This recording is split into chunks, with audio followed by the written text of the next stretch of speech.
नमस्कार प्यारे बच्चों। आज दिनांक 27 जुलाई वर्ष 2021 है और 8वीं कक्षा में मैथ्स में हम लोग ये छठा चैप्टर बैजिक राशियों के गुणनखंड सीख रहे हैं। इसमें दो चीज़ें आपको समझनी पड़ेंगी बेटा। पहले तो बैजिक राशि किसे कहते हैं और गुणनखंड का मतलब क्या होता है। देखो, बैजिक राशि का मतलब जैसे देखो जिसमें कि x और y होते हैं। जैसे यहाँ देखो x y है, उसके पीछे गुणांक है 4 है, यहाँ देखो घात भी 2 है। तो इस तरह की जो व्यंजक होते हैं वो बैजिक राशि कहलाते हैं। इस तरह की जो राशियां होती हैं बैजिक राशि कहलाती हैं। बैजिक राशि समझ रहा है बेटा आपको। इसमें एक्स जैसे एक्स वाई वगैरह जो होते हैं ना, ये एक बैजिक राशि है। देखो इसमें भी एक्स एक्स भी आ रहा है। एक्स के हाँ।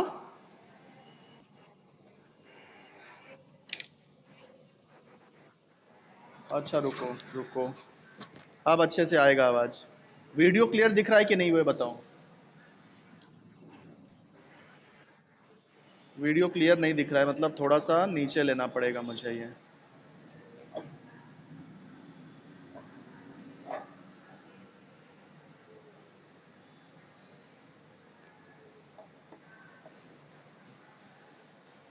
अब क्लियर दिख रहा है क्या? अभी भी नहीं दिख रहा है। मैं आपको समझा रहा था कि बैजिक राशि किसको बोलते हैं। तो ये इस तरह की जो राशि दिखाई देती है ना, जिसमें एक्स वाई यूज़ किया हो, यानी इसको चरांक बोलते हैं।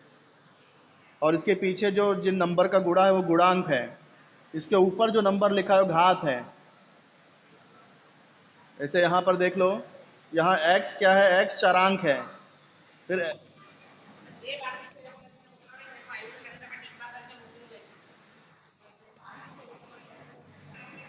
मैं आपको बता रहा हूँ कि बैजिक राशि किसको बोलते हैं। देखो यहाँ पे जैसे कि x, ये चरांक x है। फिर x के पीछे जो नंबर है उसको गुणांक बोलते हैं। जैसे x स्क्वायर का गुणांक 2 है, x का गुणांक 9 है। तो इस तरह से जिसमें चरांक होते हैं और उसके गुणांक होते हैं, उसमें घात भी होते हैं। फिर देखो ये जो है इसको अचरांक बोलते हैं, अचरांक जिसके साथ x नहीं है, सिर्फ नंबर है। तो ये सब जो बीच में प्लस माइनस वगैरह होते हैं, इस तरह से जो है, इस तरह से जो राशि होती है वो बैजिक राशि कही जाती है।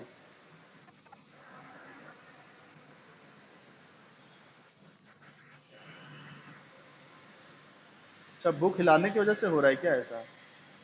अब दिख रहा है? बैजिक राशियों, इसको बोलते हैं बैजिक राशि। अब हम लोग सीखें गुणनखंड क्या होता है। गुणनखंड देखो क्या होता है। जैसे कि मैं अगर एक नंबर लिख दूं, 10 लिखूं 10, तो उसको आप कैसे लिख सकते हो? एक मिनट आया क्लियर। देखो 10 लिखा है, तो 10 को हम लोग 2 गुणे 5 लिख सकते हैं कि नहीं? तो 10 का गुणनखंड हो गया।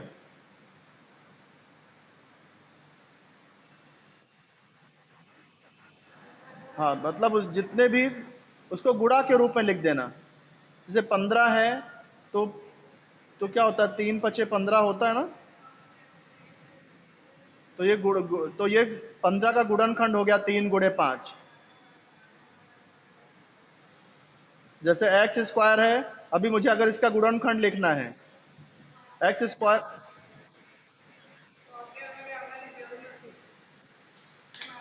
आज ऐसा क्यों?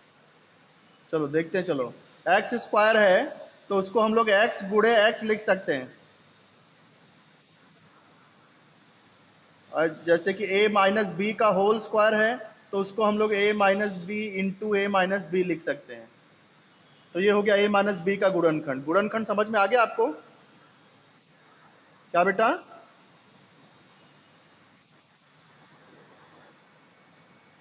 क्या बोल रहे हो? ये रिकॉर्ड नहीं हो पाया जो मैंने आपको बोला। किसी बच्चे ने पूछा कि यहाँ पे 2 गुणे 5 गुणे, यहाँ गुणे है, यहाँ गुणा क्यों नहीं लगाया? तो अक्सर हम लोग जब दो अक्षर लिखते हैं तो बीच में गुणे का निशान नहीं लगाते। कारण क्या है, कभी कभी कंफ्यूजन होता है। अक्षरों के बीच में गुणे का निशान लगाने से वो भी एक्स अक्षर जैसा दिखाई देने लगता है। तो 2 ब्रैकेट है तभी भी बीच में गुणा लगाने की ज़रूरत नहीं है, 2 अक्षर है तभी भी बीच में गुणा लगाने की ज़रूरत नहीं है, एक अक्षर है और एक नंबर है, संख्या है, तभी भी बीच में गुणा लगाने की ज़रूरत नहीं है, वो अपने आप समझ में आ जाता है कि वहाँ गुणे हैं। सिर्फ यदि 2 नंबर है तब बीच में गुणा लगाते हैं। तो ये बात समझ में आ गई? तो अब हम लोग सीखेंगे कि गुणनखंड कैसे किया जाता है। ठीक है, तो सबसे पहले हम लोग सीखेंगे कि गुणनखंड यदि इस रूप में है, ये जो बैजिक व्यंजक है ये अगर इस रूप में है, किस रूप में? ax square plus B X plus C वाले रूप में है, यानी यहाँ 3 पद है, पहला पद, दूसरा पद, तीसरा पद। तो ऐसे 3 पद वाले जो बैजिक राशि होती है उसका गुणनखंड करना सीखेंगे, ax square plus B X plus C के रूप में। देखो ये भी उसी रूप में है, ax स्क्वायर, तो यहाँ भी देखो 1x स्क्वायर, इसके जैसा ही है। यहाँ bx है, यहाँ 5x है, सिर्फ b की जगह पे 5 है। यहाँ c है, यहाँ 6 है, इसी रूप में है ना? हाँ, फिर देखो ये भी उसी रूप में है, ax square plus B X plus C. ax square की जगह पे 2x स्क्वायर है, bx के जगह पे 9x है, c के जगह पे 9 है।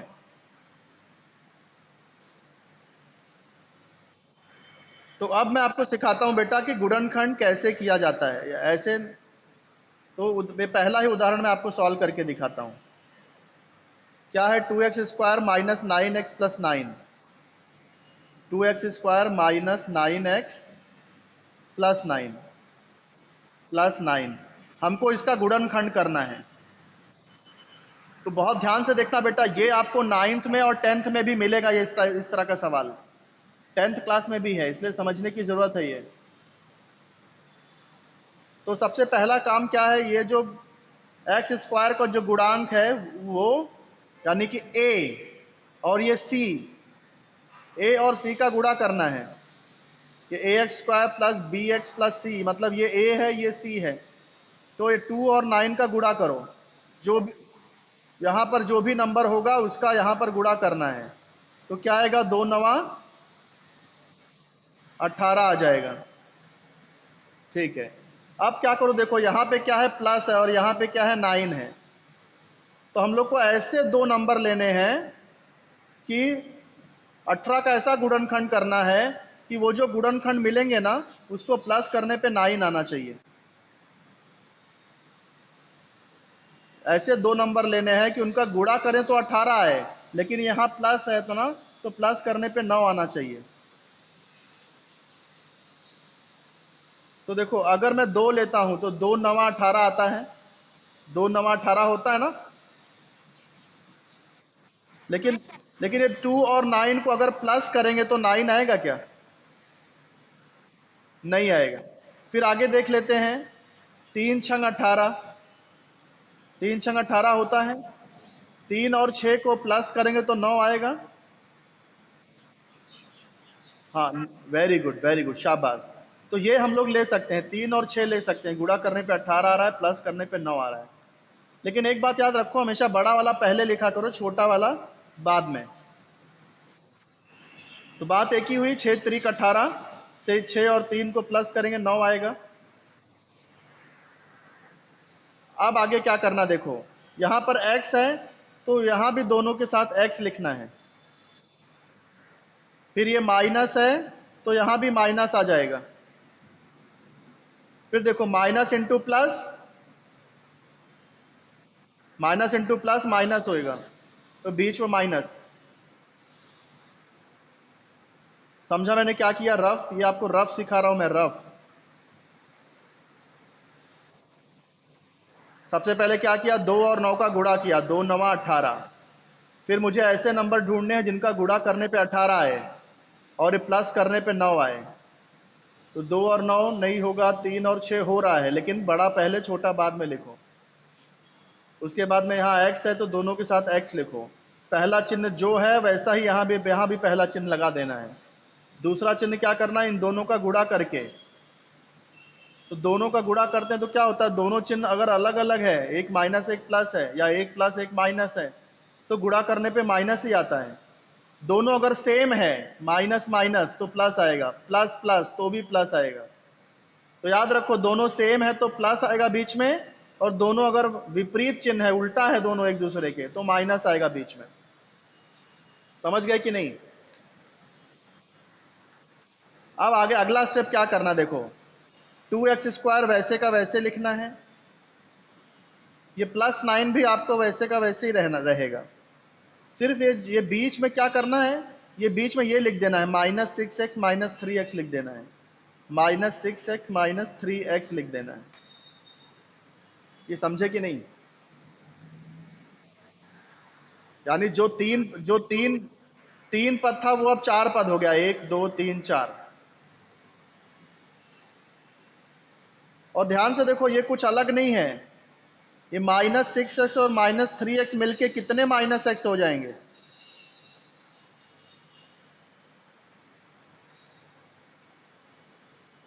-6x और -3x मिला के -9x ही होता है।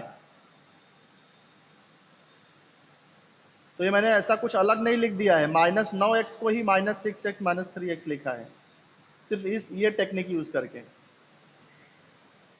हाँ, अब अगला स्टेप देखो, अब हमको क्या करना है, ये पहले और दूसरे पद से कॉमन लेना है, बाद में फिर ये दो से भी कॉमन ले लेंगे। जो पहले और दूसरे पद से कॉमन क्या है देखते हैं।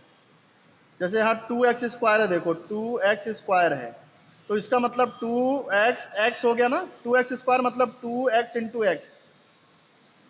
और 6x का मतलब क्या हो गया, 2 × 3, 2 × 6, और ये x, ये होता है। अब ध्यान से देखो, इन दोनों में कॉमन क्या है, 2 दोनों में आ रहा है, x भी दोनों में आ रहा है, 2x दोनों में आ रहा है, तो 2x दोनों में आ रहा है तो 2x ब्रैकेट के बाहर लिख देना है। फिर देखो 2x² में से 2x बाहर निकाल लिया तो क्या बचा, x बचा। 2x² में से 2 निकल गया, x निकल गया, तो x बचा अंदर। यहाँ नहीं समझ में आता तो आप ऐसे रफ करके देख सकते हो। फिर देखो ये 6x है, 6x में से 2x बाहर निकाल दिए हैं हम लोगों ने, तो 2x बाहर निकल गया तो क्या बचा अंदर, 3 बच गया। तो यहाँ 3 हो जाएगा, ये माइनस है तो माइनस ही लिखना है आपको।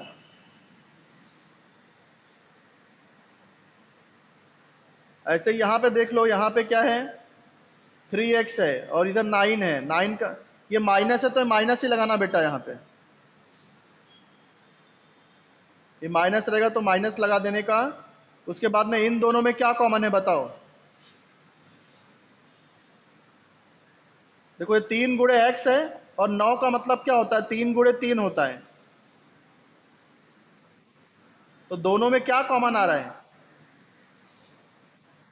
3 कॉमन आ रहा है। देखो 3x लिखो, और 9 का मतलब क्या होता है, 3 × 3 होता है।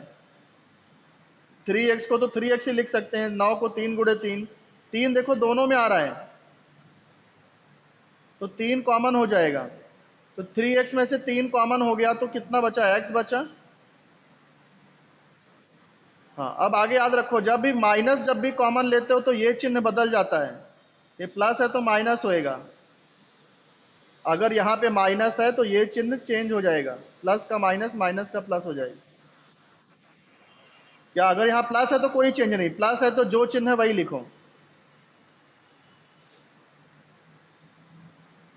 फिर देखो 9, 9 का मतलब 3 × 3 होता है, 3 कॉमन ले लिया तो क्या बचा, 3 ही बचा। देखो 9 का मतलब 3 × 3, 3 हमने कॉमन ले लिया है तो 3 ही बच रहा है, तो 9 की जगह पे 3 ही बचा। दूसरा स्टेप समझ में आया। अब देखो वापस से हम लोग कॉमन ले लेंगे, देखो यहाँ भी x-3 आ रहा है, यहाँ भी x-3 आ रहा है, तो हम लोग क्या करेंगे, वो x-3 को एक बार लिख दो, यानी कॉमन हो गया। तो x-3 हमने बाहर निकाल दिया, तो यहाँ क्या बचा, 2x बचा, और इधर क्या बचा, -3 बचा। ये गुणनखंड हो गया। देखो गुणनखंड हो गया ना, मैंने बोला था 2 ब्रैकेट के बीच में कोई चिन्ह यानी गुणा हो गया। ये ये ब्रैकेट गुड़े ये ब्रैकेट, तो एक गुणनखंड हो गया ना। मैंने आपको बताया था गुणनखंड का मतलब क्या होता है कि बीच में गुणा आ जाए।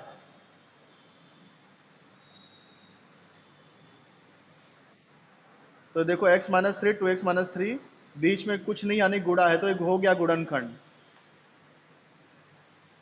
चलो अब हम लोग प्रश्न संग्रह के सवाल करते हैं। प्रश्न संग्रह 6.1 पे चलते हैं। चलो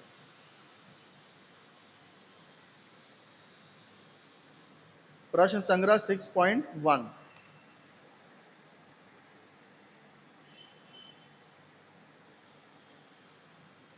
प्रश्न संग्रह 6.1। क्या करना है हमें? गुणनखंड ज्ञात करना है। पहला सवाल क्या है? X square plus 9x plus 18। पहला सवाल x square plus 9x plus 18।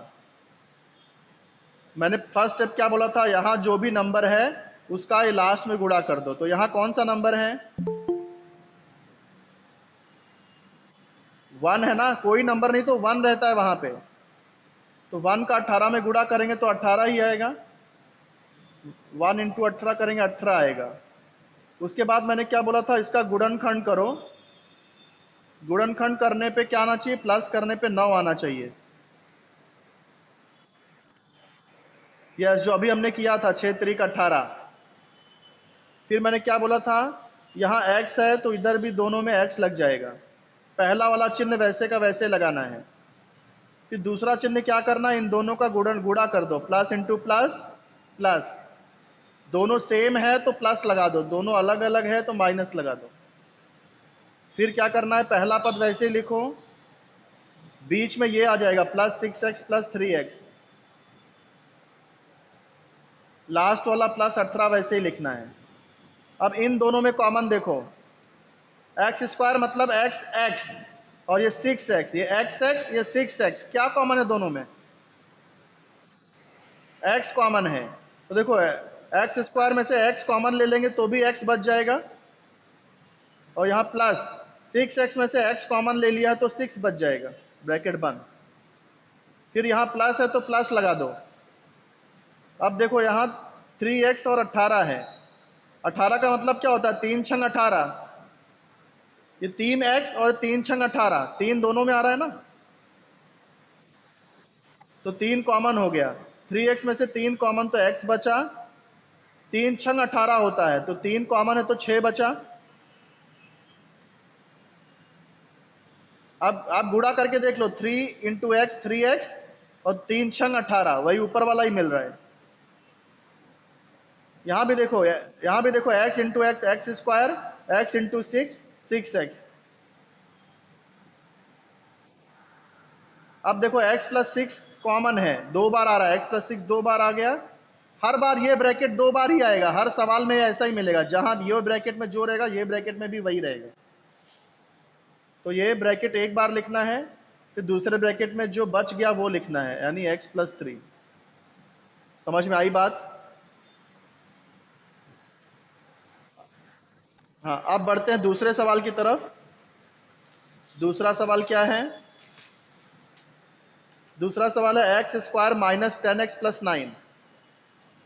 दूसरा सवाल है x square plus 10x, sorry sorry sorry sorry, यहाँ पे माइनस है, माइनस 10x प्लस 9। तो सबसे पहले रफ करते हैं ना हम लोग। रफ में देखो मैंने क्या बोला था? यहाँ जो नंबर हो